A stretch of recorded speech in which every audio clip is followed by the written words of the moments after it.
How's it going, guys? Welcome back to the Tressa's Collectibles channel. I'm Randall, aka Shizukats, and I'm joined by... What up, guys? Mike here, with my left hand to match Randall's right hand. And today we're going to be opening Hololive Summer Premium Booster. Woo! Previously, sneak preview opened at various conventions, Anime Expo and Anime NYC, I think being the other one. Yep. And so, but now, as of today, this is going to be the official release. I'm sure a lot of you guys are very excited for some of the cards coming out of this premium booster.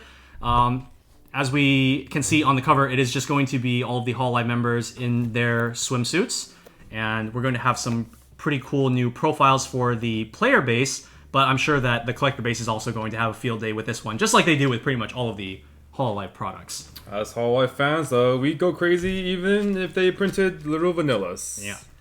All right, so thankfully there are no literal vanillas in this. Yep. We are going to be hopefully getting into the competitive viability of some of these cool new cards. There's actually a whole bunch of legacy support in this one, which we can't really say the same about the last premium booster, No, right? this premium booster's design, I think, is a huge step up from the design direction of the first premium booster, where it was a lot of just like random standalone effects, and a lot of them just didn't even really compare to your options in just a Volume 1 set, even more so when Volume 2 came out. But this particular set has a lot of very unique cards, like Randall mentioned, that does support old climax combos.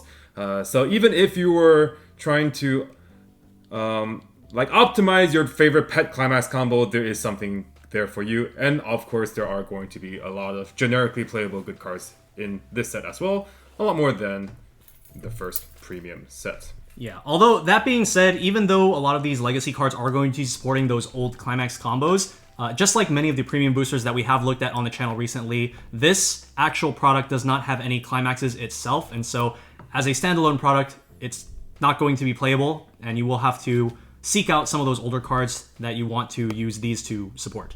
Or get a ambassador set. Yeah, ambassador set is it comes with a pretty much Super ready to good. play deck right out of the box, and you can soup it up with some of the cards from some of the previous booster packs as well as some of the cards from in here. But yeah, if you guys want to check out our Hololive ambassador set opening, which Mike did on the channel a few weeks ago, you can go ahead and check that. We'll leave a link down in the description box below. But today we're going to be taking a look at the premium boosters. So as far as the contents, this is a 53 card set. Yeah, it has the same cast as the Volume 2 cast and the Premium Booster 1 cast, with the exception that there is no Mel. I think Wait, Mel is in here, right? Is Mel in here? I don't think Mel's in here. Yeah, I don't know. There's no Mel because she got terminated. I think Mel is the only one that's different between Volume 2 and here, if I remember correctly. I also believe correctly. I think. Oh wait, no. There's ID Gen 3. Oh, okay. So Yeah. Who's in ID Gen So 3? previously, I think it was 51 characters, and now there's 53 because the Plus 3 minus because Mel. it was -1 Mel and then plus 3 for ID Gen 3, which is Vestia, Zeta, Kobo, Kana, Eru, and Kyla Kowalski or something. Yeah. I probably butchered 2 of those 3 last names. I know Zeta is Vestia. Okay, you better not mess up the Zeta one. You literally have her playmat. Hello? What? Kana? Okay, Kana-Eru is Kobo. Okay. Yeah. All right. But yeah, that's what we would expect here. In a case of Summer Premium, a case of these is 30 boxes. They actually increased the rates by quite a bit compared to the first Summer Premium set. We are expecting 6 SPs per case of 30 now, whereas the old one was 3. So they literally doubled the rates, which is very generous of them. But at the same time, there's 53 total SPs to pull, so we still have a lot of potential things we can see, even if you do pull an SP. Okay, and just a quick reminder, this is going to be 6 packs per box with 4 cards per pack. 4 cards per pack, which means that we are going to be getting 72 cards in this opening. Yeah, we're going to open 3 boxes and 24 cards per pack, 72 total. Yeah, the thing is though that we may get dupes, so we might not be able to showcase every single card that we want to throughout the opening, but for the stuff that we do open, we will be sure to go in depth on the potential of what you can do with it. So let's get right into our first pack. All right, and then Randall's definitely going to open a Suisei, so I can put her Suisei SP, so I can put her in my deck. Yep, for sure. Aqua. All right, so here we have Aqua. This is a really nice level 2, and it supports her old level 3 from the first set. This is a card that we're actually going to be featuring in an upcoming gameplay video on both sides of the table, so be sure to keep a watch out for that. This card on play gains 3k power, and then has a climax combo with the same Pants climax as the level 3, where when you play it, you can pay 1, discard 1, and if this card is in the front row, and you get to summon the 3/2 Aqua from your hand to the stage to any stage slot. And so when Mike first saw this card, he thought it was you had to like sacrifice this to I thought it was like super neg to play the 3/2, but it's actually you get to keep this one and you get to play the 3/2 alongside it. And that is very helpful for that third effect, which says when this Aqua reverses her battle opponent and you have a climax in play, which you will because you played the Pants climax, then you get to Blindstock 1. So really, really nice card. It essentially equates to you get to put the Aqua into play early, and instead of paying 2 stock, you paid 1 stock and discarded a card. So it's like converting 1 hand to 1 stock, and then additionally you will get back another stock off of the 2/1. So I guess it is like pay 2 because like you do pay 1 for this, but then you get the stock back on reverse. Yeah. It kind of anti-synergizes with the Aqua just a little bit because the Aqua needs hand in order to resolve combo. Most of the time you're probably going to do the stock shuffle. If you bring it out early. Yeah. You would like leave the burn effect for the late game. Okay, we have Aki More Rose. legacy support. Aki Rose, this is the level 0. This card is very similar to the Yukina promo from the, I guess in English, it was in the trial deck for Maigo. And that card supports the Anniversary Yukina combo, where if you're level 3 or higher, you can sacrifice this card in order to play a specific level 3, in this case, the level 3 trial deck Aki Rose, from your hand to the stage. So this allows you to basically turn this card into 2 stock. It's quite nice because Aki Rose combo is on attack pay 2. Discard. So you do need that stock. So if you wanted to triple Aki Rose before this card existed, it would be 10 stock to triple, and now you just get to... She saves you 2 stock, so you can very easily go for triple as long when now you have like 8 stock, or if you have a bunch of hand, maybe even 6 stock. Yeah, and then similar to what I did in the Bang Dream deck, where I used the 1/0 cigarettes event to get this card back and loop it over and over again, you can do the same thing in Gen 1 because Gen 1 event is also a cigarettes event. So... very, very cool. And it also has Ditch Climax Salvage on top of that, so it's even better than the Yukina promo, so you can make use of those extra gold bar climaxes just throughout all stages of the game, especially because Aki Rose's climax combo is on a gold bar in the first place. So very good for all the Rosenthal. Such good synergy. Rocky fans right there. All right, here we have Korone. So this card, on play, you gain 3k. And then when it's placed on stage from hand, if you have 2 or less memory, you can send one of the Henshin Korone level 0s from your waiting room to your memory. So that's the one that when it's in memory, it allows you to play gamers as a counter. Counter, yes. So you can use it during your opponent's turn. Really synergistic because oftentimes you would use the level 0 Mio when you play Climax. Pay 1, get the gamers event back.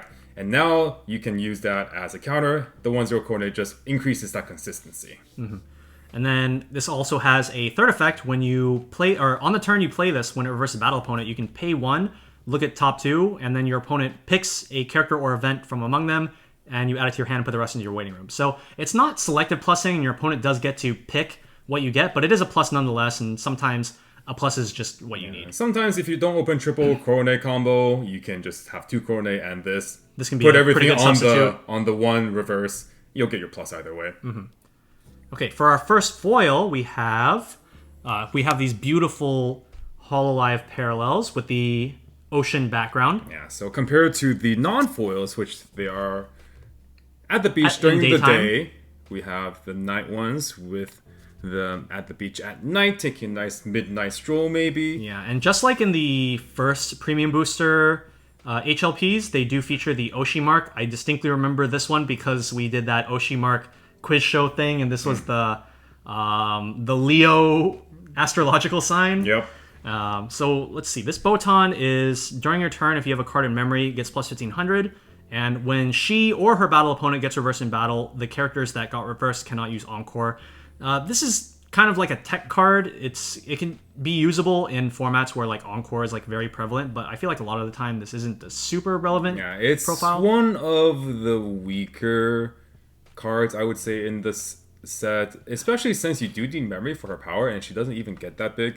If you compare her to someone like 1-0 Connie from Attack on Titan, which is 7k For free. The Botan is a bit underwhelming, especially since most of the cards that you want to get rid of that have hand Encore are just like big standby targets, and 6/5 just doesn't really get there. I mean, it could kill Nino, I guess. Kill Nino and kill a 1-0 Miko. It's not the worst, I suppose. Yeah. For Botan fans, like, it's a perfectly playable card, and if you're playing like a Gen 5 based around Botan, you're going to want memory anyway to give her power on the level 1 combo. Yeah. Okay, pack number 2, we have Muna. This is a 1k global, and you can rest her to give one of your characters Omniverse bottom deck. This is a card that's started to see a bit more play in standby builds to replace the 2-1 Pekora. Basically, you're trading off the 1500 assist that Pekora gives in order to get a 1k global, so you give power to all your lanes, but you also get that added utility of that Omniverse bottom deck, which can be really, really important against certain matchups. Standby. All right, pretty cool card. We have Fubuki. This is a free climax swap between her 2 climaxes, the level 1 combo from the trial deck and the level 3 combo from Volume 2. She is one of the few characters, along with Suisei, that actually has 2 climax combos. So in this set, they did give the Fubuki Fox fans specific support for her 2 climax combos. Yeah, so you can, on play, you can discard either of her 2 climaxes to salvage the other one from your waiting room. room. Just get a free stock saved. 3/2 Nene. Another card that's seeing a bit of use in standby, particularly in the Nene builds. So she's a global 15 on play heal, and you can rest her to top check to rearrange. This is very important for Nene, obviously, so that if you do not have a full front row of, or actually no, even if you have a full front row of Nene, you get to rearrange the top 2 cards of your deck in order to make sure that you're milling a level 1 or higher for her climax combo to get that free burn 3. Very, very juicy card. Because like if you check and it's not a confirm, you can maybe play the Poké level 0 and mill the top card. So the Nene will just give you so much information and help you rig your trigger so that the 3/2 burner does actually hit. Okay, so one thing that we will notice here is that because the SPs have a different background than this like night sky ocean view, is that if we see this, we already know it's an HLP. It would have to be a flat color.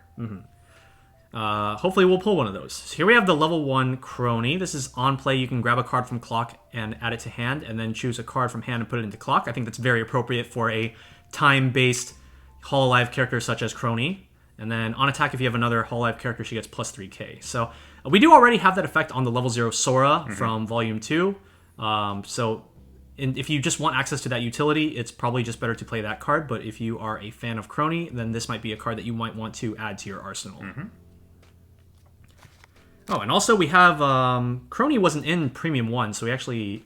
Right, she wasn't in Premium 1? Was she? No, she wasn't. She was. Was she? Was she? No, she was. She was. Yeah, she was. Yeah, all of Council was. Yeah, okay. It was English... No, it was Indonesia. ID3 did not have any cards that has cards now. English 3 didn't exist back then, and when this set came out in Japanese, barely existed, so Advent does not have anything. Okay, got it. Alright, yes. Pack number 3, we have Ozki. This is like mini Ghislaine. So yeah, it's a standby target. She gets 1k for each back row, whereas Ghislaine got 2k for each back row, and this is a global 500, and Ghislaine was a global 1k. Yeah, this is like, don't talk to me or dollar. It's literally like when we made that like Cinder joke about how Cinder is half of Toph, and then Cinder level 3 is half of Azula. Yeah. This is half of Ghislaine. But twice as cute. So she wins. Ozki is definitely very cute. Yeah. Her new design, for Here sure. we have Kobo. So this is Kobo is a VTuber that has not had any cards in Weiss Schwarz yet. This is her first card. And so this is a profile that we've seen in JP in Pre-Kone. It is a free runner and also a drop salvage. On play, you can pay 1, discard 1 to salvage a character. Unfortunately, this card does not come with that extra 1k boost that you would normally see on like drop salvagers like Choco. But still a very serviceable card nonetheless. It can serve as a turn 1 play as a runner or a turn 2 or later play for that drop salvage utility. So pretty nice card overall, and definitely a consideration for your decks, especially if you need green. And her hair blends in with the background. It do. What is Kobo's, like, what is her lore? I don't actually know anything about her. Same. Okay. Yeah. I think she's like a C. I'm not sure. Sea shaman something? or something like that. I don't know. Okay. Something to do with the sea. All I know about her is that she's Kusogaki. Oh, for sure. And I've seen clips of her just like malding. Yeah. She is also really good at singing. She is super good at singing. She knows how to play like a lot of instruments too. She's Okay. very musically inclined. Cool. All right, next we have Ame. So this is one of the many 3/2s. So I think one thing about the 3/2s in this set is that I feel like a lot of the time the 3/2s that get the most attention are climax combos, right? So when you have a whole bunch of 3/2s in a set that are not climax combos, I feel like a lot of them tend to just kind of like fly under the radar, and people are mainly going to be looking at level 0 utility pieces that can go into a lot of decks. So here's the first front row level 3 that we're going to be looking at, which is the Ame. This is a 2 or less climax waiting room. During your turn, if all of your characters are Hololive, it gets plus 2k, and on play hand of stock. So this is Shion from That Time I Got Reincarnated as a Slime, Volume 1. It was a pretty good card in that set, and it's a serviceable card in this set as well. It's fine. Yeah. We do have other early play options that I feel like people are probably more inclined to play, like Suisei, especially because Suisei is not restricted to color. But still... That's the thing with Hololive is you want some role, and there's so many different minor kind of like side grades depending on like your deck composition, what colors you're in, if you want a regular heal or to heal the stock, what your early play condition is. So for better or worse, you have so many different options for whatever way you want. Yeah, I would say the main card this one is competing with is the not Ame. Iroha. Oh no, I was gonna say IMA Sure. because they're both 2 or less climax early plays. Yeah. The IMA is either a heal or a top check 3. This one is just a heal to stock. Yeah. All right. So unfortunately, Mike, this is not an SP. It's fine. Suisei, We're still only 3 packs then. but she's still very Kyomo Kawaii. So this one is basically the same card as the 1/0 Rinko from Bang Dream 6th Anniversary, where you can pay 1 and sack this to grab the level 1 combo, which is in this case is It's the Troll Deck Suisei Suisei combo. You put it on the stage position that this was in, and then you give it X power, where X is the number of your Hololive characters, including itself, times 1,000. So it can give it up to a 5,000 point boost. Gives you a little bit of extra access to your combo. It is slightly awkward that they are opposite colors, where the Suisei level 1 is green and this one's blue. So unfortunately, if you are at 1/0, you are not going to be able to make the full potential use out of this card. But we can make Suisei even larger. That Suisei is already base 7k, climax combo 8k. You play this with a full board, she's 13. Yep. Off to kill Miura. Yep. Okay. Pack number 4, starting with Shion. Alright, so this is a double legacy card. So this one actually works just for the Gen 2 deck in general. This one allows you on play to discard a Hololive character to search for either the Shion level 2 combo or the Aqua level 3 combo. And also, continuous effect, all of your level 3 Aqua combos get plus 1500 power continuously during both players' turns, and they become hexproof, which is really, really cool. Gives you that nice incidental hexproof protection against certain decks, like Nazarik's Rest Counter, or maybe Hachima Rest Counter. And especially relevant now that with the 2/1 Aqua, you can actually early play the 3/2 Aqua. So that's going to be susceptible to anti-change if you are playing her at level 2. But the Shion does just deny your opponent of that out. And so this is a card that I think is probably like a pretty decent like one of Yeah. in that deck. Just a nice consistent tool. If you don't have the 2/1, you get the 2/1. If you need the 3/2, get the 3/2. Next we have Kaela, another new ID3. ID3. So this one is the same as a card from Saikano 3. On play, top check X. I think in one of the gameplay videos I said she was top check 3, so my bad, she's top check X. And on attack, you can pay 1, ditch 2 to burn 1, and then choose a card from your opponent's waiting room, put it on top of their deck. Pretty solid for that top check X though. Yeah. Like it's I remember at one point in Hololive's timeline, we just didn't have a top check X. Right. I think our first one was probably... Oh man, what was it? Is Ambassador Miko top check 3? Or is she I think she's top check X. I don't know. Do you have one right next to you, no? No, this is... No, just no here. Okay, well... We'll check on that. We'll check on that. But like having a top check X is always really nice. Yeah. Gives you that extra utility. Before that, we just had like a bunch of top check 3s. And it has a finisher, just like a nice little off finisher effect to boot. Yeah, so green is generally going to be a bit of an awkward color in decks that are just regular 1k1s, but she does fit quite well in things like Kanata. where she's already on color. Yeah, I will say this probably isn't as effective in gold bar based decks just because you have so much easier time of getting those gold bar climaxes into your hand. Right. So it's probably better in a deck that is non-green primary just as a way to Splash. dig. Yeah, just as a splash to dig. Here we have Kanata. This is a... Oh, it's one of those. Okay, so if you have 2 or less stock, this is 3k, and at the beginning of the opponent's attack phase, you can choose one of your opponent's front row characters and move it to an open slot on their center stage. This has typically been considered less useful than an actual runner, just because if your opponent tri-fields, then you can't actually do anything with it. Yeah. And she's just there. Yeah. I mean, Kanata will be showing up in a lot of standby decks, so... Yeah.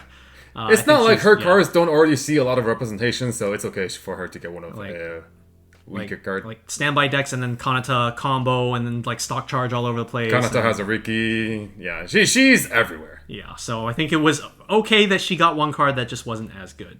All right, here we have the level 3 Choco. Ooh la la. This is a profile that I'm very familiar with as a Project Sekai player. This is a 3/2 Ichiga from Project Sekai. When this is placed on stage from hand, you can free summon a character from your hand with equal or lower than your level, and then Choco herself gets plus 2k power until end of turn. And then on either player's turn, when she reverses her opponent, you can pay 2 and then scry. So it's a pretty nice offensive and defensive effect. I think this probably could actually see use in standby as well, as you bring this out as like a big body and you can threaten reverses with it. Yep. But yeah, just a very solid off finisher. Allows you to get a free summon in, bring in another 3/2, and it essentially makes her burn pay 1, ditch 1 for a burn 2 and a scry. Pretty cool. And that extra 2k power will help her reverse for sure. Yeah, so something we've already seen quite a bit, even in just the 4 packs we've opened so far. It's just, there are so many different level 3s that we have. Hey, another one. Here we have Bay. This is just a very simple card. On play heal, on attack pay 2, ditch 2, burn 2. I'm pretty sure we've seen this across like a lot of sets. The first one that comes to mind for me is it's the Aya from the intro deck. Yeah. Well, the big thing is that I think Hololive didn't have a super vanilla just on attack burner before. I think we had the 3/2 Choco from the trial deck, but she was, I think, on attack discard 2, burn 1. Yeah. On play on, but you get to burn 2 now, which is pretty nice. In green, so in color for Kanata. And we will be showing this in a Kanata deck later on in the content block. Here we have Marine, another Climax swap. Did Gen 3 have a Climax swap yet? Oh, they have to have. Gen 3, who's in Gen 3? Hakura, Marine, Flare, Noah has a Climax swap. Noel has a has a Saka character Climax swap. So this is the first pay 1 Climax swap then? It might be. Might be? Unless Rusha had one, which I don't think she does. Okay, well then that's pretty good for Gen 3. Yeah. And it's a bomb. Yeah, this is probably like the 10th Climax swap in the set, but hey, Gen 3. It's very important for all of the gens to have all of the things. Exactly. This is like idols. We have to have each of these sub-bands have everything. Yeah. Except for Holox, who's getting another low plus for some reason. Okay. 2/1 Sora. This is just a scry backup. So, not exactly the most exciting card, but it's there. It's there. It's an Our option. previous competition for this was the 1/1 Mel counter from... Yeah, Leafa counter. From the trial deck, and that was just a 1/1 2k on play on use top check Hololive at the hand discard. This is slightly different, but serves a lot of the same purpose. Yeah. One notable difference between the two that I realized this like a while ago is that if you're playing a lot of events, this one becomes better because you can't leave a counter events, but this one can put an event on the bottom of your deck. So the at discard can get rid of climaxes, but this is on the event, so whatever you choose based on your deck composition. This is the level 1 Anya. Bit more door synergy cards. This is a level 1 bomb, and then this is Itsuki from set 1 Quince. So it's level 1 bomb. When you play a door climax, this gets 1k twin drive until end of turn.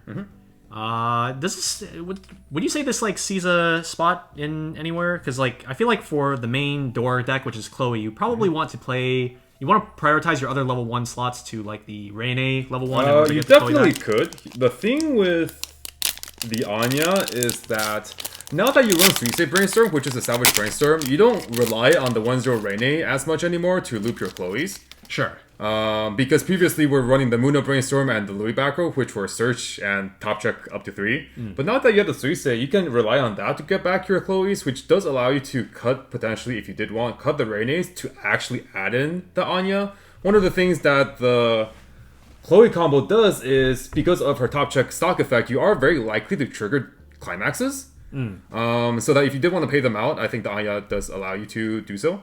I have seen lists run the Anya in Chloe, so it is an option. Okay. Yeah. Pretty good use case for this card then. Okay, next we have 2-1 Louis. So this one works with the Resonator Union Louis. If you have it on stage, then during your turn this gets plus 6k.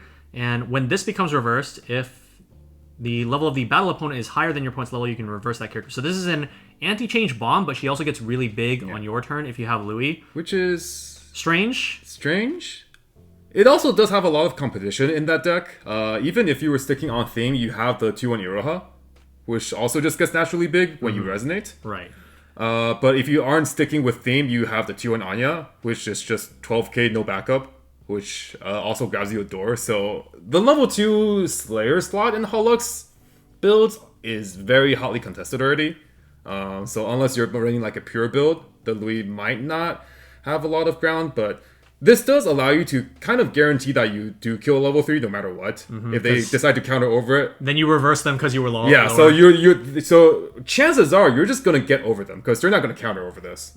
There's no point. So yeah, just kind of a way to guarantee that their card gets removed. Although I guess this is the plus of this would be that you get to retain the body. Yeah. Whereas if you did a bomb, it would still be a guaranteed way of getting rid of their character. It's just that you would get lose it the lane. direct, You lose the lane, yeah. Okay, next up on level 3s, we have Eofi. So if your opponent has a level 3 or higher character, this gets -1 level while in your hand. This is the perfect card to synergize with her 1/1 assist from Volume 2, which can give a level to your opponent's character. So if they have a level 2 on stage, you can give their character +1 level, and then it fulfills the early play condition for this Eofi. She gets 1500 power for each other Hololive character on your front row, allowing her to go up to 11.5 if you have a full front row. And on play, you can choose a Hololive character from the waiting room, put it into stock, and then blink one of your opponent's characters until the end of the turn, basically. Very interesting tech card for sure. Could be useful against minus soul, like Sora and the types. Could be useful against full board money counter or something like that. Yeah, if your opponent had any kind of like setup they needed to rely on. Maybe blink a Shuna. Yeah, you could make the Shuna level 3 and then remove her from the board, and then your opponent's board loses 2k power. Yeah. And then, Worst case, you can think of her as just a +1 soul. You can give a... You can like blink something in your opponent's front row. Yeah, so... until end of turn. Very interesting card, I would say. Next we have Gura. This is a submarine. So on play, if your opponent has one or less cards in their front row, you can choose a cost 0 character in their front row and bottom deck it. And then on death, pay 2 search. Kind of like the Rudy PR. Isn't this kind of similar to... Yeah, it is kind of similar to Rudy PR. Yeah. Except the Rudy PR, it killed the 0 instead of bottom decking it. And then Rudy was on death, pay 2 salvage, is on death, pay 2 search. Yeah. And this is 500 power as a result, so it's definitely a lot smaller. Rudy was 2k power. But the bottom deck is premium, though. Does the Sora... The Sora does not bottom deck, I think right? the Sora just kills. Okay. I want to say she just sends to waiting room. I'm not positive, but I'm pretty sure that's what it does. Okay. And then for our last rare of the first box, we have Marin. Full version of the Marin stuff. Which we already pulled. We did. Go ahead and just take a look at that real quick. Since we have both copies. We have the daytime version and the nighttime version. Very nice. 2 butts. Right, cool. We got a lot of variety on the first box. A lot of cool cards. Only 1 dupe. On to box number 2. So there's 53 characters and we opened 18 of them? Oh no, we opened 22 of them. We got 23, didn't we? No, 23 of them. Because we only got 1 dupe. We could potentially get almost all of the characters. Potentially. Potentially. But we might start seeing a lot of dupes in this next box. Right. Alright. Now we're going to see a dupe because we're going to pull Suicide SP. Yep. That's going to be our dupe. Alright. Box number 2. Let's go. Go ahead and let us know down in the comments which of these Hololive Premium cards are you guys most excited to try out in your decks, or just most excited to try to pull for if you guys are just a Hololive collector. Okay, next we have Roboco. So this card is intended to be used alongside the Roboco Fusion package. So just like the level 1 Roboco from Volume 1, this one also has the same effect where while on stage she is treated as Proud Roboco-san to utilize for that Fusion package. Additionally, she also gives all of your copies of the level 3 Fusion target 500 power and Hand Encore. And she has a Pay 1 Rest 2 Brainstorm, and for each climax you hit, you get to search your deck for a Hololive character. I've always been saying that I think that Rest 2 Brainstorms are really good with Fusion, just because you can rest the characters that you're going to use for the Fusion, and then just use Fusion them off. And then Fusion them off. And so we saw that like a long time ago when like the Fusion mechanic was first being introduced in Weiss Schwarz. We saw that in decks like Hinology. That was the very first deck that ever had the Fusion mechanic. And then additionally, I made pretty good use of that in Konosuba when we had the Fusion for Darkness and Veneer. Yeah. I was using the Megumin Rest 2 Brainstorm from the very first set to like rest all my Fusion pieces and then fusion them away. So that was a pretty good game plan. You can do that the same here. They understood the synergy here and just gave us one of those very complementary pieces. Yeah. Okay, level 1 Peko. War Criminal. This is a 1/0. On play, you can discard 1 to salvage a level X or lower character, where X is the number of level 1 Peko combos in your waiting room. Yep, that is the Pseudo Fever Top Check 4. Yeah, so this card is kind of like, I guess you would equivocate to it like a Firebolt. Yeah. I guess from Danmachi, it's kind of like Firebolt but on a character. It's a pretty good card. It's always going to be able to grab your Pekora combo because the Pekora is a level 1, and you have one. If you have one in your waiting room, then that means that you can salvage a level 1 or lower. Yeah. So pretty nice additional piece to the combo. I do think that it is a little bit unfortunate that it is a level 1 because that means that you cannot grab those Pekora combos while you're still at level 0. And so that would mean that this would have to occupy one of your spaces on board. Okay, Toa. This is a gold bar support card, kind of. So when you play a gold bar climax, this gets plus 1k and Twin Drive, and on attack you can give a character 1500 power until end of turn. So like, I guess this could be pretty useful with like Suisei combo to get more reverses and maybe like Twin Drive on the off lanes. Like if you trigger like a gold bar or something, just pay out the blind stock. Yeah. Intended because Toa has a level 3 combo with the bar. Well, she has 2 level 3 combos with bars. True, yeah. But yeah, she doesn't actually support any of her own combos at level 1 because she has no level 1 combos. But level 1 other bar combos would be things like level 1 Bei, level 1 Fubuki, level 1 Suisei. Yeah, but if you wanted to play double Toa level 3 combo for whatever reason, you have Time Machine at level 1 and you have this. So you have like 2 fake climax combo. Okay. Yeah. And then for our first HLP of this box, we have Azuki. This is a card we saw earlier already, but still looks very nice with the night sky background.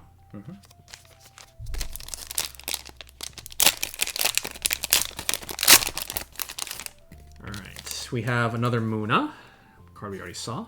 Another Kobo. Another Aki. Akiros. And... Oh, we got an SP! Let's go! We got a Ame, so this is a card that we have already seen. Yeah, so this card does not fall into the specific category of cards in Hololive Premium, but there are a lot of SPs in this set where the background color does not match the actual color of the card. So Ame is a yellow card, and her background does happen to be yellow, so it's not confusing here, but we may see some really confusing ones later. The only indication of color on these SPs is you actually have to check the card name box here, and those will always be the correct color. But normally other indicators of what color the card is would be like top the circle on the level would be that card's color. You obviously would also have the frame on the bottom that would be very brightly colored. But yeah, there are definitely a lot of cards out there that would be like blue background and it's a green card for some reason. And especially if you just have your hand right, and then you just only have like, for example, like this section revealed, you actually have no way of telling what color it is. Now, one thing that I think is interesting that I just noticed is that the font for the traits is different than normal. It's like it's white with a black border around the text, because like normally it's just black text. Yeah. I don't think I've ever seen this before. Have you? Not that I can recall. There might have been past instances, but it's not something I particularly paid attention to. So that's a good eye there, Randall. Yeah, very, very interesting. And then probably my favorite detail about these SPs is the fact that the Soul Trigger icon is not black and white. It's just straight foiling, just like the level and cost. And like, it does kind of get caught up in like all the gold that we see on this Ame because it's just all gold, but I do think it looks quite nice. All right, let's get a sleeve on that. Design-wise, I do like that there is more Oshi mark business going on these SPs comparatively from Premium Set 1. The SPs, they have the Hololive like Super Expo 2022 yes, stamp. Like the big text and like the diamond, right? But they actually lose the Oshi mark, which is a big Right. bummer because they would only have it on the HL piece and then lose the mark on the SPs. So here they were just like, we'll just give you a big old mark on the background, which I like a lot more. I'm gonna put that one right here. All right. All right, well, that's one SP. Yeah, there's that double hit rate coming in quite nice. We're on a roll with premium boosters, honestly. We're doing quite well. Yeah, we pulled 2 in our Love Live one, although it did take us 2 bonus boxes. Yeah. Okay, we have Rene. This is a 4 or more early play and on play top check burn if you reveal a Hololive character. Just kind of a nice, just like in the middle card if you want to just like add a little bit of damage potential to your mid game. I will say that this is actually the first card in Hololive that has main phase damage outside of the 3-4 event. Really? You didn't actually have any other way to deal damage outside of attacking. Yeah. Before the Rene. I feel like the era of Weiss Schwarz that we're getting into now is going to center a lot around how much damage can you add on top of your actual climax combo. We're seeing that in decks like Freerin, which can make good use of the 2-4 event, and also in JP, Uma Musume does a really good job of doing a lot of main phase damage. So in the context of Hololive, something that this card would synergize really well with, when we think of something that we can add on to that is low resource initially, is naturally something like Marin. You can play the Rene, get the burn off, and then sack off the Rene as cost for the Marin's on play effect, and that's going to be just a very efficient 1-2 step there. You could do something like 8 stock Rene, Marin. Exactly. Yeah, and you're getting 1-1, that 2, that 3, just 2, makes 2, 3. Marin finisher turn all the more lethal. Yeah. What I think is curious is that we actually haven't seen too many people actually going for that line. I feel like most of the people playing Marin decks, they just kind of like just mess around in their mid game and just build more resources. Right. But I do think that it is a card that you would want to have a resource generating engine in, and when we think of resource generation in Hololive, it's mostly just going to be Chloe and Kanata. So this is a card that can fit in either of those builds if you really wanted to, but there is other competition, things like Stock Swap, like the 3-2 Botan, but this is just another option we can consider. Yeah, this one just gives you raw damage. Yeah. Okay, level 3 Mume. So this is a double combo with the level 1 combo from set 2. They both use the same Pants Climax. And this card has the same effects as the 3-2 Toka from Data Live 2. On play heal, 500 for every other, and then Climax combo, on reverse, you pay 3, ditch 2, and sack the Climax to stack 3 cards from your opponent's waiting room on top of their deck, and then burn 5. So it's kind of like a burn 2, and then if they take the burn 2, you get to clock shoot 3 from their waiting room. Yeah. Definitely one of the most anticipated cards from this set. Not necessarily just because of her Climax combo, which is fairly strong in its own right, but for the ability to have a level 1 combo and a level 3 combo on one Climax. So this forms entire new archetypes such as Mume Kanata. You get to play an actual level 1 combo now in that deck, and compared to just playing the 1-0 Ina Accelerator or the 1-0 Miko Clock Encore. Right. Have the level 2 Kanata as a research generation, and then still go into an actual Climax combo finisher. Yeah, and there's a 2-1 Robocode that you can combo really, I was going to say nicely, but it's really nastily with this card. So it's a Roboco that says at the start of the attack phase, you can rest the Roboco. It's an assist. You give one of your characters the ability where when they reverse their battle opponent, you can top deck that opponent's reverse character. So you top deck the character, and you top deck 3 from their waiting room, and then they have exactly 1 chance to cancel, otherwise they're eating 5. So really, really nasty combo, and one that you guys might see in an upcoming video. Oh, another. Okay, this is probably the most anticipated card from the Premium Booster. This General is purpose for sure. Yeah, this is the Level 0 Kali. So this is seeing a ton of play in 8 standby builds all across Japan. And with really good reason. This card is extremely powerful for that particular deck. Her effect is quite simple, but it offers a lot. So it's at the start of your climax phase, you can accelerate by clocking a character from your waiting room to the bottom of your clock to search your deck for a Hololive character and add it to your hand and discard a card. And so this is very useful in standby for multiple reasons. It allows you to search your deck for cards that you might want in your hand. It allows you to get standby targets out of your hand into your waiting room. It allows you to potentially clock yourself to level up and unlock a higher level standby targets. If you don't have standby targets in your waiting room already, you can just search them out of your deck and dump them into your waiting room, and it can fix for color as well. There's just so many things that this card does. When we think about traditional standby builds, we think of, for example, the level 0 Matsuri stock bomb, which people were basically just playing for the color fix and the mill 3. Because they just wanted the extra mill in order to get us some deck speed and also throw in standby targets. This is exactly yellow fix and also guaranteed to put a standby target into your waiting room. Yeah, and a 10 fix. Yeah, and it accelerates. So, for example, if you're at 0-6, you accelerate, throw in a 2-2, level up to 1-0, standby out the 2-2. Yep. Just everything that you want in a standby deck ever. Yeah, really, really good card. This one actually took a little bit in JP to catch on, and then one day this card just shot up to like 1,800 yen, and we were like, why is this card 1,800 yen? Nah, they were always behind the times. You knew when Pixar came out with it that this card was insane. I didn't feel like Pixar made too great use of it. Like they used it, but I didn't feel like it was quite as hype as the Kali. I feel like the Kali was like super, super hype, and like people were auto 4-oving it and like buying it out everywhere. Okay. Yeah. So, well, I guess like kind of just a very small tangent. One reason why it was really good in Pixar was because Pixar didn't have a Riki. Pixar had the Dory. They had Dory. So that was your way of just getting search. But basically, yeah, super good card in standby. You also see a lot of people use it in Kanata builds.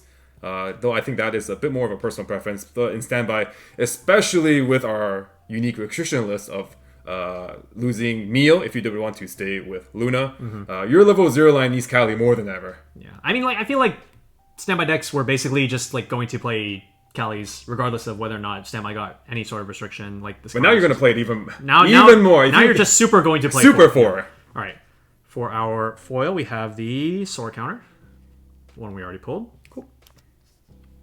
I was like, were we missing a rare? And then I remembered we pulled an SP.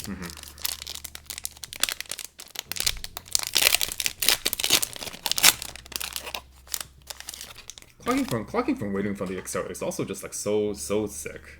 I don't know why they thought Hololive needed more clock from waiting room. Because everything already clocked from waiting room. Okay, here we have Ollie. This is a memorable card for Mike as a Love Live player. Yes. So this is on attack you can give 1,500 anywhere, and then she has the pay 1 pseudo encore if your entire front row is dead. How do you feel like this ability has held up? I think it really hasn't. One of the issues with a card like this, I guess in particular for the English environment has been very on-death averse for quite a while now. Hostile to on-death, with a lot of just hard removal. Especially if you're playing Hololive and Hololive is present in the meta. People that are building to counter Hololive's on-death, like the level 0 Aqua or the on-reverse with the Lamy, this is just going to get hit collaterally. Just by virtue of so many people having answers to sticky situations. So I feel like it's not going to get a lot of value oftentimes. And the plus 15 is like okay, but a lot of Hololive's climax combos don't really care about that extra power. Or they get enough power. Enough power anyways. So it kind of is a bit lost in the sauce compared to the other cards that you're competing for slot-wise in Hololive. Hololive just has super premium level 0s that you have to consider. All right. But her inspiration is what? Level 0 Umi, right? Well, like the original card? Yeah. It was the Umi promo from that came with the sleeves. Yeah. Well, this is sort of Umi. The background has Umi on it. Oh, there's definitely some Umi-da up in here. Okay, all right, 2-1 Aqua. Level 0 Miko. So this is on play, you can discard a character to draw a card, and then on play, if your opponent's waiting room has 3 or more climaxes, you have to rest her. So in theory, this could be a good early game card to like get standby targets out of your hand, kind of similar to the way right now in the Japanese meta, Shiny Colors is using a card that is almost exactly the same as this, but with a different downside. But that downside is definitely a downside. Worse. It's definitely a very significant downside. If you draw this card in the mid to late game, this could potentially just be a completely dead card in your hand. Which, for other level 0 beaters that have such crippling downsides, it normally is not as bad because you can just not play them. But Miko's second effect is an effect that is useful throughout all stages of the game. And when you can't attack with that character, it becomes a very big problem. But that's the length they had to go to make this Miko 3500. Which she just obligationally is required to be 3500. Yep. Even her early play from the Ambassador set, the 3-2 is 3500 and gains 7 and then power. Just becomes 10-5. Yeah. Because they needed to have 3-5 printed. Yeah. Meanwhile, not all of her cards are even. And then not even all of her cards 3500. Come on, Bushiro, what are we doing here? All right. Fubuki. Foil friend. Foil friend. I still remember the first time we saw this corn on the show, on the quiz show. By the way, if you guys haven't seen that quiz show, go ahead and check it out, and then you will truly understand how big of a Hololive fraud I am for not winning. Yeah. We don't need to spoil the full results, but just know that Mike did not win, and we'll go ahead and leave a link down to that in the description as well, so you guys can go check that out. Okay, 2-1 Subaru. This is a legacy support card for her 1-0 combo. That is a combo from set 2 that has Climax combo, bounce back when it gets friend attacked, and it has Twin Drive. And so the idea behind this combo is that you can bounce them back to your hand, play this Subaru, and then use her third effect. You can discard the copy the level 1 combo and rest this, and you can salvage whatever character you want from your waiting room. So it allows you to convert those bounced back Subarus into whatever you need. Super useful. Yeah. Now, it does come out at level 2, so if you do get multiple turns at level 1, then you aren't able to put this onto the board yet. But generally speaking, you probably are okay with just going back into the Subarus at level 1 just to get some more value. And then once you hit level 2, you're like, I need to start preparing for my level 3 pieces. Plop down this 2-1. Gonna get there eventually. Okay. 2-1 Polka. This one is actually a legacy card for her level 3 door combo. Trial deck combo. Trial deck door combo. So this is a level assist, and she has an act ability where if you have the 3-2 Polka combo from the trial deck on stage, you can pay 2 and discard 1 card, and then you just get the door combo straight from your waiting room and add it back to your hand. So for Polka fans, kind of useful, but... Yeah.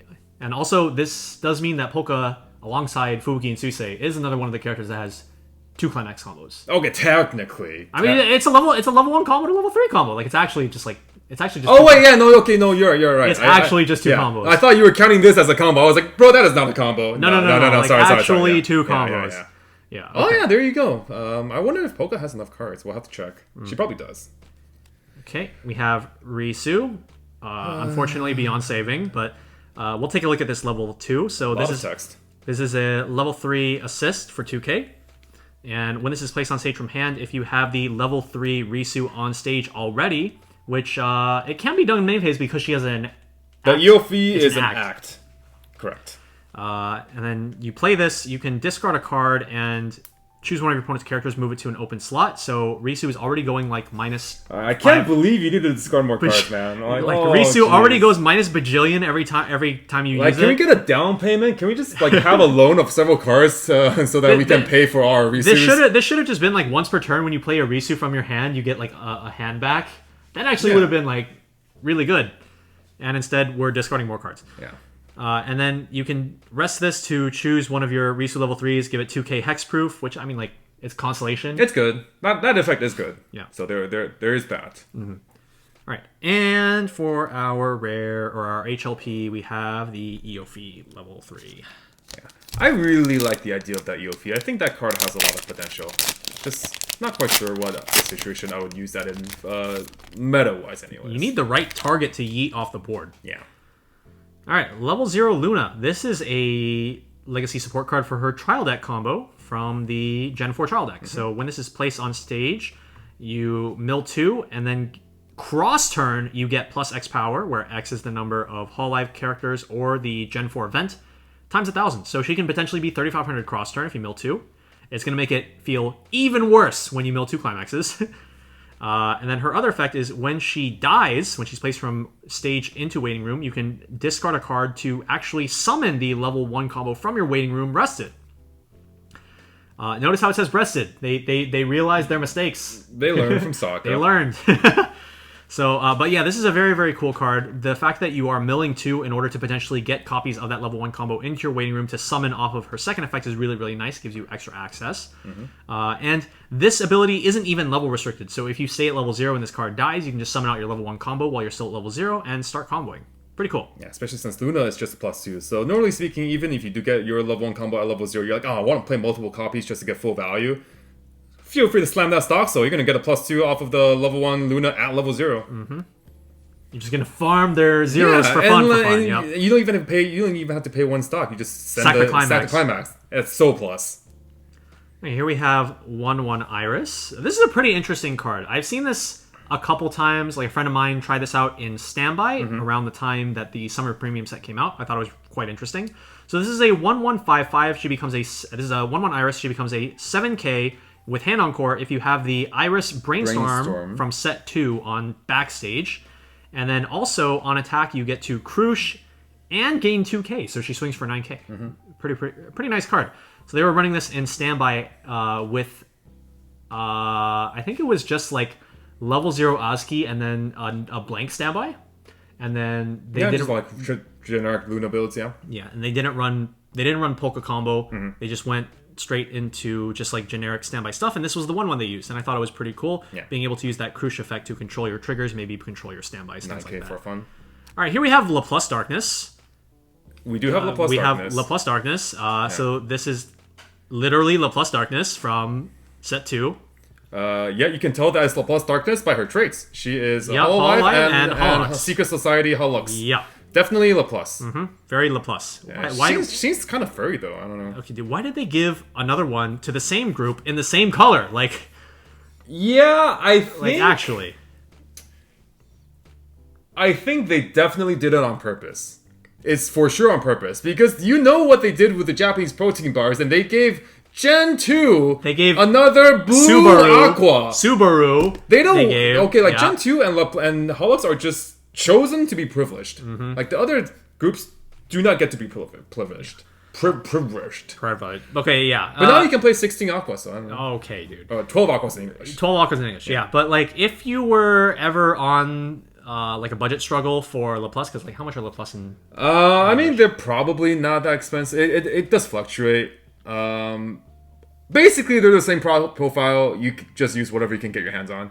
I mean, like the color is relevant. I mean, between Laplace and Aqua. But between this and Laplace, like this coming out, between the two, it could just like lower the price overall between. Right. If you need the yellow version of the profile, so which is what I mean. Like right now, how much is Laplace? Yeah, I don't know. Okay. So like, I imagine that this existing will bring the price down, make it more affordable.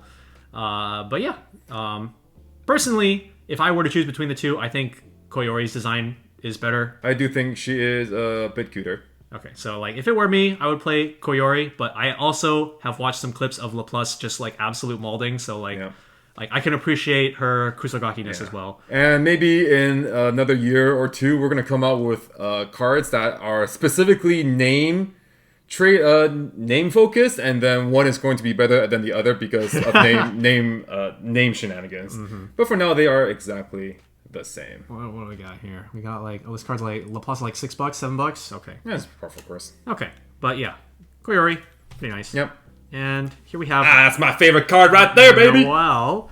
So this is a 3/2 double combo with her set 1 level 0 combo, which saw absolutely zero play. I played her once and then sleeved it. Okay, so it saw exactly that play. Yep. So this is, text-wise, this is exactly Finding Nemo and Finding Dory, Correct. right? So on play, we'll choose a Hololive character on stage and kill it to send the top card of our clock to stock, heal stock from board.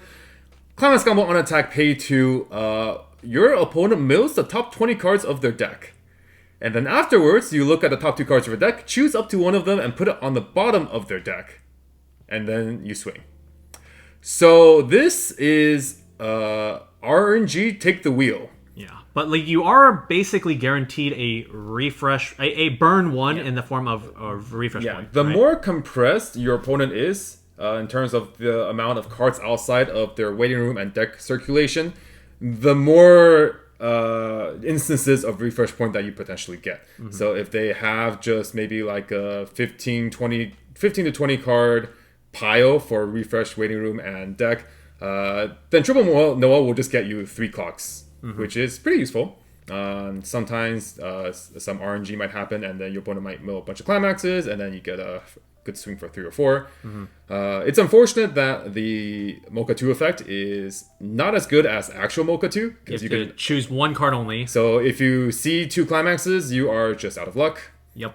But we work with what we have. Yeah. So because you get to get a stock back by sacrificing a character, it basically means that you can resolve triple for 7 stock.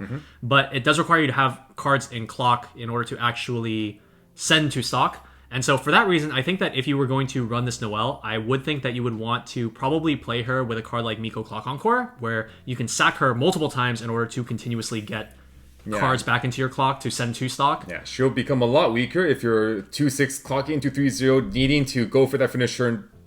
Then and there, you're going to lose a lot of stock value for hard playing her without the heal. Yeah, and I think that the Miko Clock Encore is also a pretty nice pairing with the level 0 anyway, because like it allows them to be like 6/5 power. So I don't think it's too bad. But I definitely think that like this is a problem that we've seen previously in JP within the last like year or so in Love Life SIF2, which coincidentally is coming out later this year, so keep an eye out for that. But there is a climax combo in SIF, or did I say? Yeah, SIF2. Yeah, there is a card in SIF2 that requires you to basically have 3 cards in clock in order to really maximize the value. That's why they put the Shioko here. They play Shioko in that, and then they ban Shiokos, basically. Shioko did nothing wrong. But in this set, you probably, I think, would probably want to play Miko Clock Encore alongside this. For a lack of Miko Clock Encore, your level 0 on death clock advantage can serve as kind of like a nice middle point. Obviously, if you did want to save stock, then the Miko Clock Encore 1-0 is your premier option. But by stacking something that has an on-death effect, you can kind of just have it both ways. So, okay, so that's going to be all for our second box. Let's get into the third and final box, where we will surely pull a Suisei. Correct. Something. So we've pulled just an HLP so far. I mean, like every character only has 1 card, so yeah. Okay, box, work with me, please. All right, here we go. Third and final box. Surely we can pull 2 SPs in 3 boxes. Sure.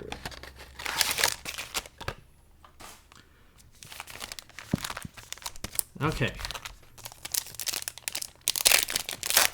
Pack number 1.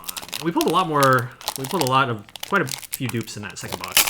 Which was to be expected, especially with 4 cards per pack, compared to the normal premium booster is giving us 3. All right, so we have Fubuki. We got a Galane's Daughter. We got Maring's Daughter. And we have Aki Rose. Yep.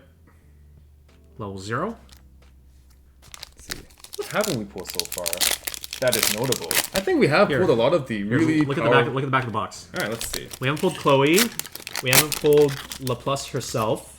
Oh, LaPlus is definitely one that we want to talk about if we do see it. And if we don't see it, we'll talk about her anyways, because she is definitely one of the stronger cards here. Okay, we have Okayu for our HLP. This one is gamer support. So she's an on-play Ditch Climax Salvage, and she's also an on-play Ditch Gamers Event Salvage. I think this card is really good. Strong. Really pretty good. Strong. If you're running the Gamers package, you just have a lot of... Especially because Gamers decks really like to run a lot of gold bars. Yeah. Because of Okayu level 1 and Fubuki level 3. Like, those Climax combos are both gold bar, and you're constantly going to be having gold bars and events entering your hand, and this is a really good way to turn those into the exact cards that you want. So I'm a big fan of that card.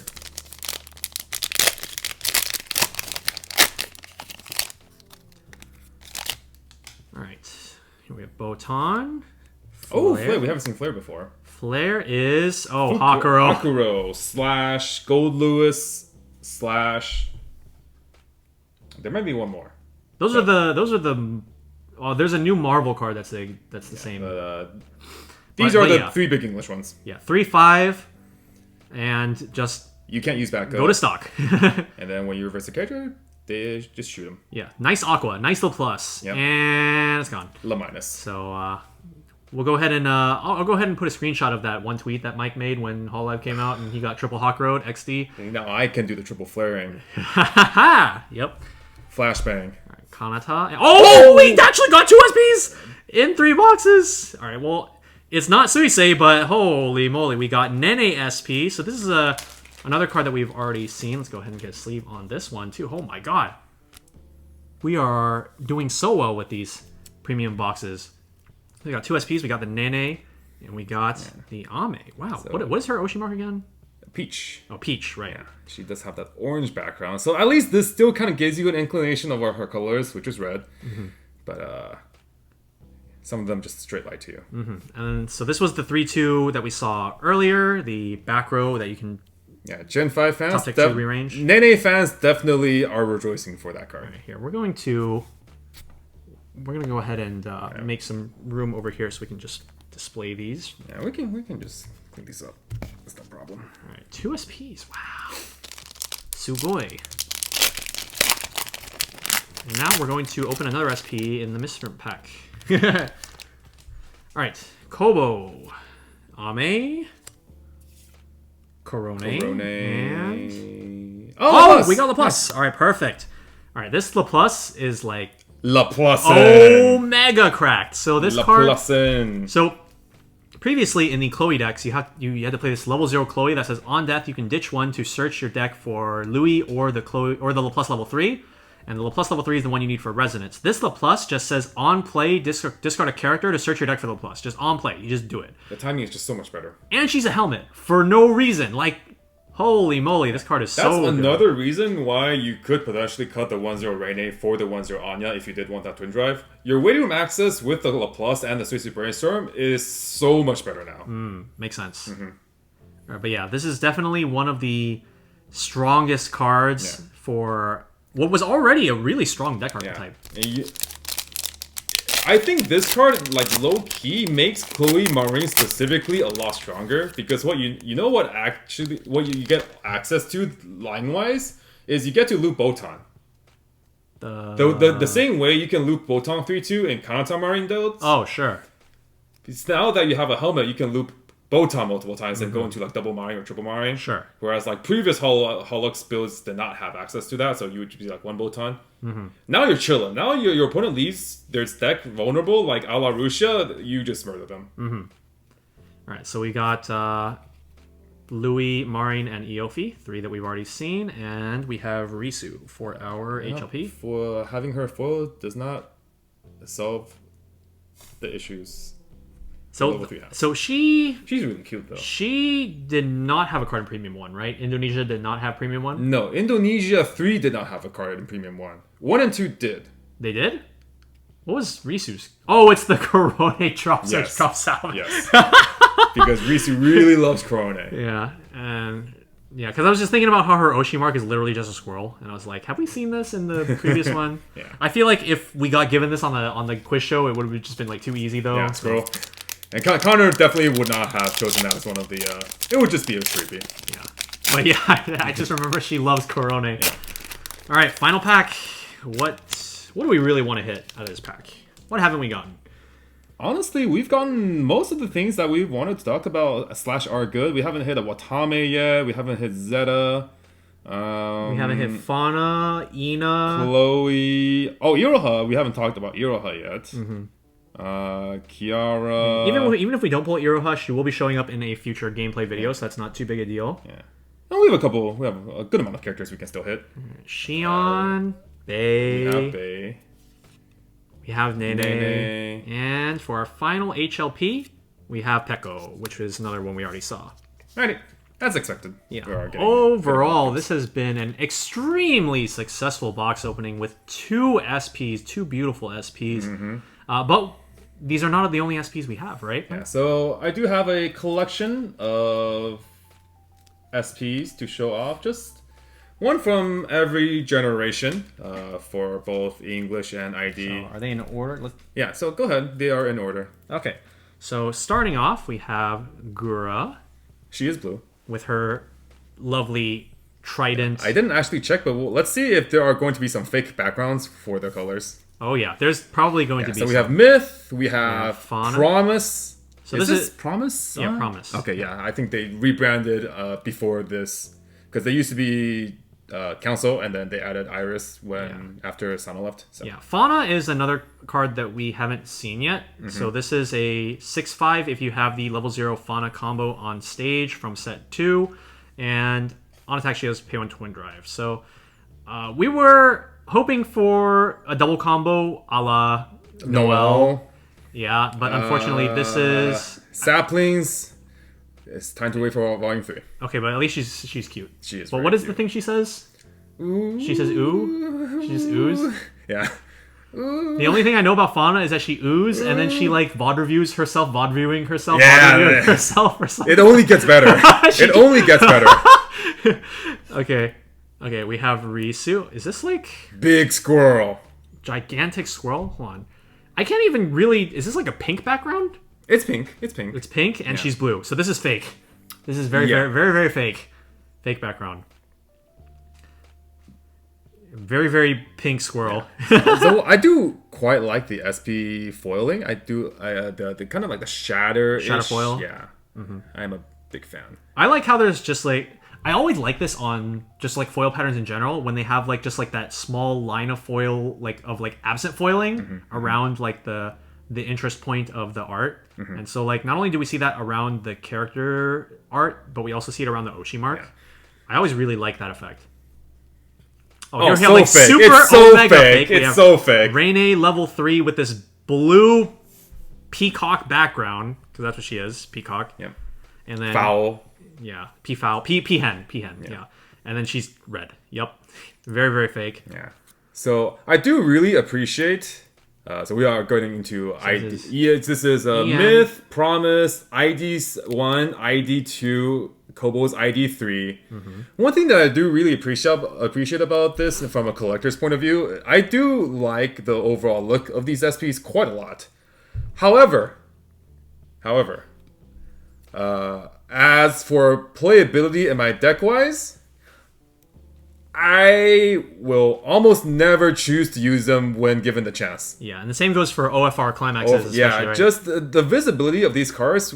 Like, if I make a misplay from just not recognizing the color of this card or not seeing how many climaxes I have in my waiting room as a result of OFR climaxes, one, it is a me problem, but two, it's a me problem that could have been avoided by not running these like frameless cards. So while I do appreciate the beauty of these OFR cards, deck-wise, I think I would leave them in the binder. Leave them in the binder. All right, so this Kobo is another fake, super fake. This is a very light blue background on a very green card. Yep. Yeah, and she is a Rain as her Oshi mark. Maybe Rain. I think Rain Shaman is what she is. Okay, so now we're getting into the JP gens. Yeah. We have Sora. Bear. Bear has a card too. This is a blue background for another blue background for a green card. Yep. What's the bear's name again? Ankimo. Yeah. Okay, so here we have Sora with the Ankimo in the background. Here we have Matsuri with the lantern that I think you missed. What is Simu that missed it? Was it Simu that missed it? Yeah. Someone missed it. Because Matsuri. I definitely did not. Oh, yeah. Simu missed it. Yeah, Simu missed it. Okay, yeah. So this is her festival lantern for Matsuri. It's so silly. But yeah, I don't think we. Well, we haven't seen Matsuri. We didn't pull this. So this is a support card for her level 1 combo from set 1, which is unfortunately kind of a not super great card. Not super. But this card is designed to be act synergy for Gen 1 cards as well, being able to rest her to give a copy of that level 1 combo plus 1k plus 1 soul, and also turn on your act abilities such as the Mel level 1. So it's a pretty good card in that respect, and then also on play you can ditch a character to search your deck for the combo. So the card itself is pretty nice, and then the combo that you're searching for is pretty whatever. Yeah. Here we have IMA, Yodayo. Not a card we've seen either, I think.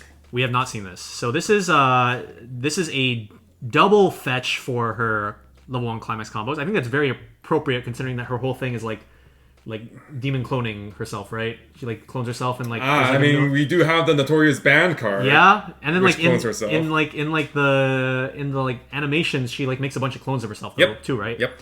So this card, on play, you can ditch a character to search your deck for the IMA Trial Deck combo, which is a on attack top check 4 add a level 1 or higher. So it searches for the combo in the same way that the Matsuri does. But also, on death, you can discard a card to summon IMA level 1 combo from your waiting room in the same way that you would the Luna. And so one really interesting thing is that you can discard the IMA level 1 for the cost of this effect and then immediately summon it out. So you can play this, ditch one, search the combo, this dies, ditch the combo you just got, play it out onto the board, and suddenly you have your combo at level 0. And then you're just comboing. Yeah. If you really wanted to do that, you could do that. So pretty cool.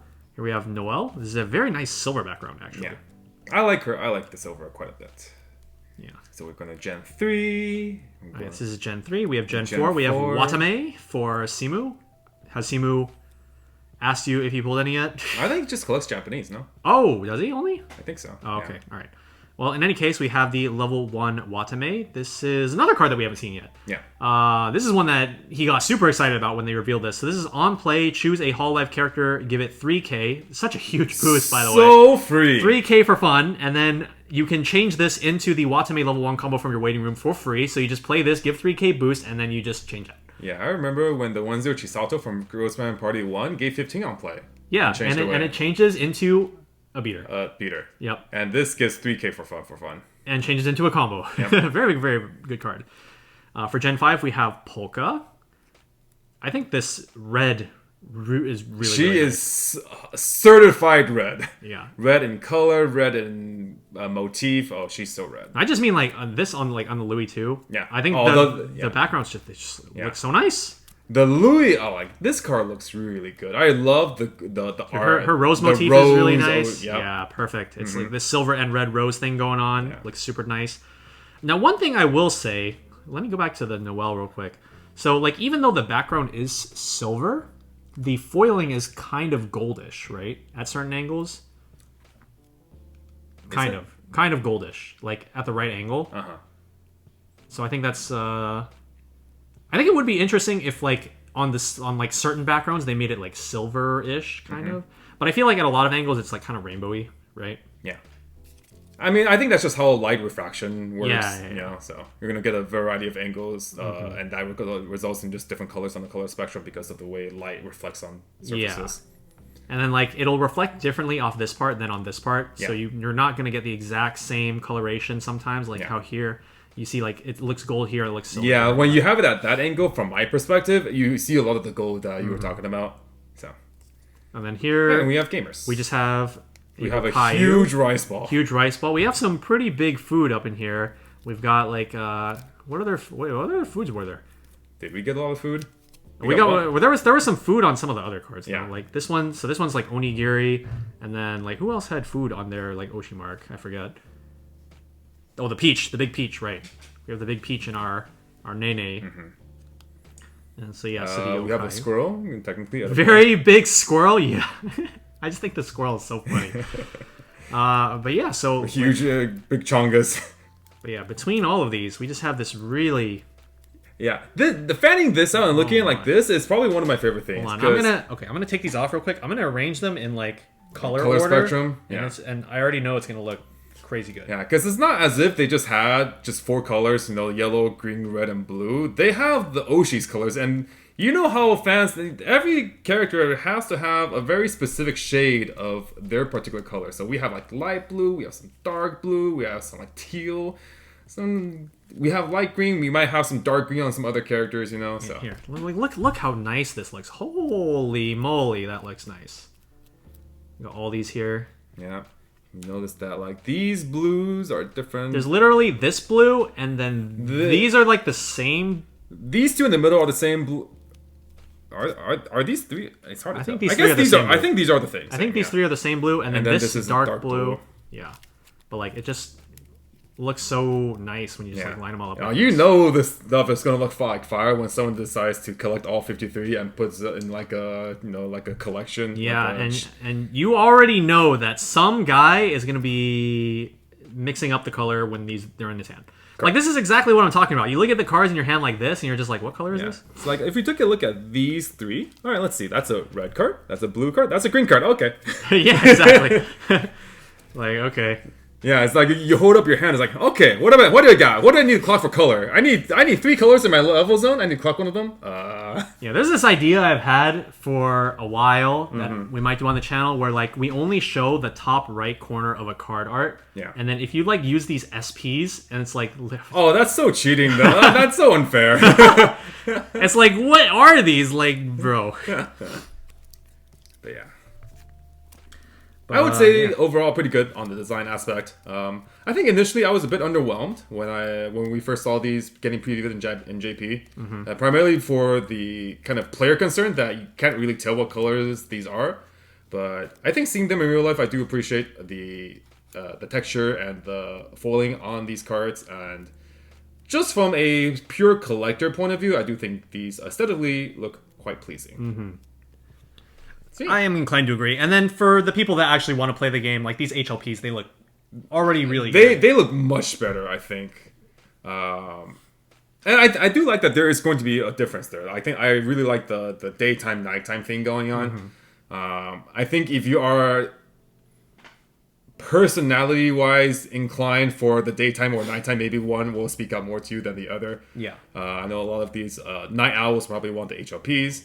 But for the early rising shiners, maybe the regular ones will be more to their personality type. So, All right.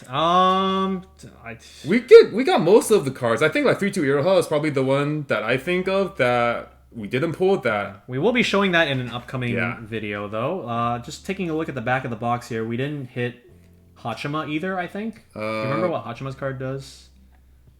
Nope. We'll figure it out. Did we pull Bay? We did pull Bay. We pulled Bay. We pulled all of Advent. Did we pull Toa? Yes. Oh, we did pull Toa. That's the 1-0. Yeah. Yeah, we pulled Toa. No Chloe. No Ina. No Chloe, no Ina, no Iroha, no Hachima, no Kiara, I think. We didn't pull Kiara, right? And then no Zeta. I think that's... Honestly, we pulled a good amount. Yeah, we pulled most of them, yeah. So we got a pretty good chunk into the cards. So, and then Mio. I think Mio's one more that we didn't pull.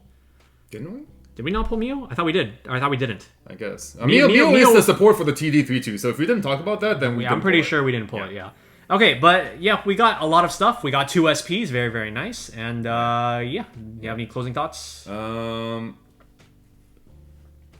Nothing that we haven't already mentioned. I think I just want to overall just evaluate the set a bit on the design level and also on the art design level. I think on the card design level, I am very happy with the set. It gave you a lot of legacy support for you to try a lot of cards that were old printed.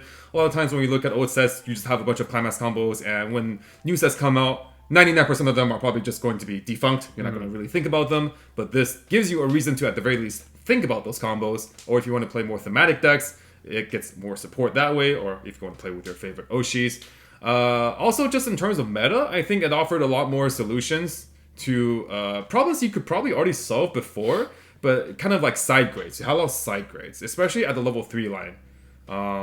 Tons of new early plays, a lot of more level 3 generic good stuff. If you want just like a healer burner, want a cantripper, you want maybe some very niche tech to out something for like the 3-2 Yofi can just out like a Might of Soul or something. And then a couple of really powerful cards at level 0 as well. The level 0 Kali is one prime example. The level 0 La Plus for the Hololive deck. So I'm very happy with the design of the set, especially when we compare it to 2022 Premium. I think that set was a bit of a letdown. This, in comparison, is a good home run. Design-wise, I also would give it a solid 9 out of 10. I think if the playability for these SPs were a bit better on the visibility side, I would rate them a bit higher. But for collection, they are A-okay. Yeah, they look really, really nice. 2 thumbs up from me. Yeah, I think that pretty much about sums up my thoughts as well. All right, so with that being said, we're going to just wrap it up here for this video. Thanks for coming in to watch, everybody. This has been a bit of a longer one, I'd say, compared to the average box opening. Maybe not too much longer, but... Yeah, and we do have a kind of like a discussion sometimes, and this premium booster does come with one extra card than normal, so... Yeah, so we actually had to review more cards than normal. And we did go over every single card that we came across, because they all are pretty cool, pretty unique. All right, so that's going to do it for us on the Tressa's Collectibles channel. Thanks for coming in, guys. This has been Randall, a.k.a. Shizukats. Mike. And we'll see you guys in a couple days with our first gameplay video for our gameplay vlog. Many fun gameplay videos. I am very excited to show them off to you guys. So we have 4 games coming up for you guys, so stay tuned for that. And until next time, see ya. Bye.